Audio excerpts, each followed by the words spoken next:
Hello guys, this is Don's Movies, and welcome to the 47th episode of the World of Warcraft lore Q&As.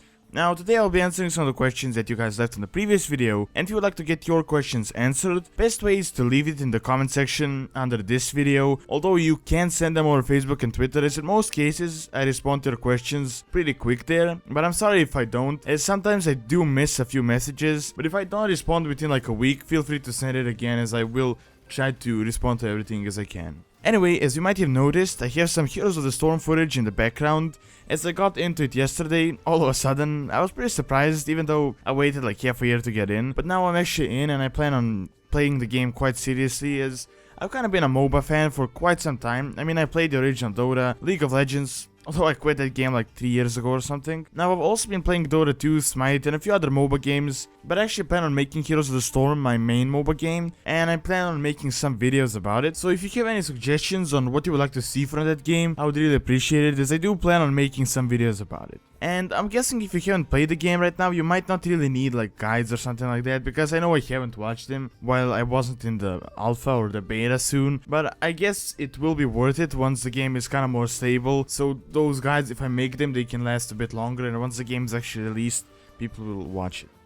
Now, I guess I can do lore, but that's still Warcraft, so it's going to be the same as the lore lessons, since I've been kinda planning on redoing characters like Artis, Illidan, Malfurion, and a few others. The only problem is it would kinda take a lot of time, and I kinda want to get a bit of a better setup right now when I do those videos, as I really want to make them high quality. Also, if you couldn't tell, the game in the background is against bots. I mean, it's obviously not that hard, since I couldn't record the multiplayer, as there's just too much lag going on, and I think it's because of the alpha, like the optimization, as the FPS seems fine, but the game just seems to bug down at times. But I hope that will be fixed in the future, because I don't really know what's going on in there. I mean, I don't have like the best computer, but it's pretty decent for what I'm doing, and I can play like all of the games, although not in like the ultra settings. So that's that. Let's not waste any more time. Let's just get into the actual questions of the lore Q&A. Alright, the first question is by Byron, and he asks, if Sylvanas is going to have a spotlight in the future expansion, do you think that could mean the Worgen might also have a spotlight, and perhaps an all-out war between the Gilneas and the Forsaken happens, while the rest of the Alliance/Horde stay out of it? Perhaps this could be a raised questline like the Warlock Greenfire questline.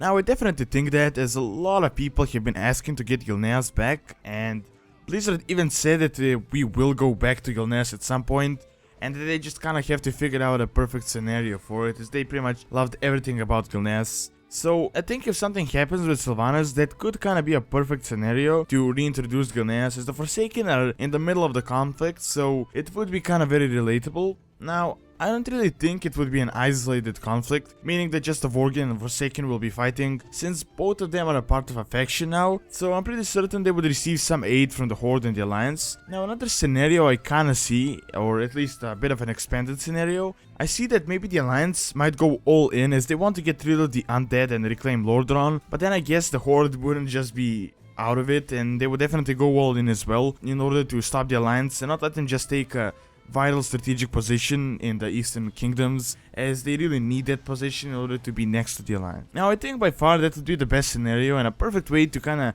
reintroduce Gilneas and do a bit of a revamp on some of the older zones like Tirisfal Glades and all of that.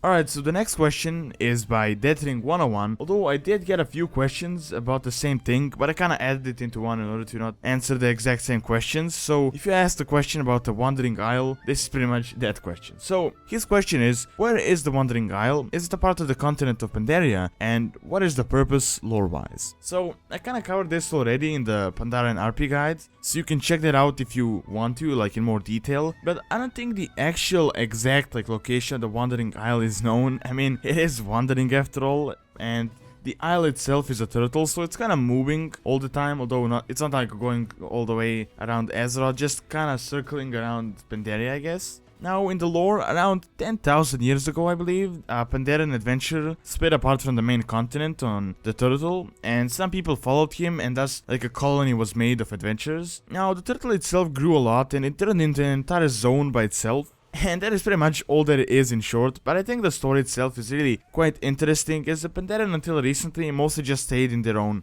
homes and never really went on such adventures like that. And also an interesting fact is that all of the players and Chen Stormstout are from the Wandering Isle. So if you're RPing like a Pandaren, that would be good fact to take into consideration, although you can always change up your backstory. Alright, next question is by Lights Dawn, and he asks, my question is Elune a Loa? Cause we have troll druids that use power of Loa. Well, ever since I made that video about Elune, a lot of people have been suggesting that, and that might even actually be a theory that isn't like completely made up without any proof or anything relatable. Now, no one really knows what Elune is or who she is, and a lot of different races think of different things about Elune, but one thing is certain, and that is that she definitely exists. It's not like a made up deity or something like that. Now, this theory actually makes sense, as when you think about the Night Elves, they revere her the most, and they used to be trolls, like the Dark Trolls, that worship the Loa, so it definitely is entirely possible. Now, another related scenario I see is that maybe Elune was a troll once, and with the Well of Eternity she ascended into the Divine, and now is worshipped as a goddess. But nothing is really known at this point, so all of this stuff is kind of speculation, and they can always change all this stuff once they reintroduce her or kind of expand on the story. But it is kind of intriguing when you think about it. Alright, and the last question is by Ryan, and he asks, I was wondering about the Raventusk trolls. What is their history and why they're still a part of the Horde? Now, I also believe I covered this in the possible sub-races video when I talked about the forest trolls, but I will give you kind of a quick summary here. Although if you want to check it out, it's not really in more detail, but if you want to kind of have it I guess explained a bit better, as I kinda added all the footage and all that. So if you want to check that out, you can learn more about the Raventusk trolls and the forest trolls and all that. So pretty much in short, they're a small tribe of forest trolls based in Hinterland that joined the Horde once they heard about Troll and his newfound faction and all the good deeds that he has done. Now ever since, they have been aiding the Horde and they're still a part of it. As you could see, a few of them helping in the 5.4 patch Siege of Orgrimmar. Now, I don't really think there is a specific reason like why they're still in the Horde. I mean, I guess it's the best for them. But one thing is certain is that, I mean, they're definitely doing a way better than the rest of the trolls that are kinda free, I guess. I mean, it's not like they're slaves to the Horde, they're just part of the Horde. I'm talking like about the rest of the trolls, as most of them got destroyed and are kinda scattered around in small numbers all around the world.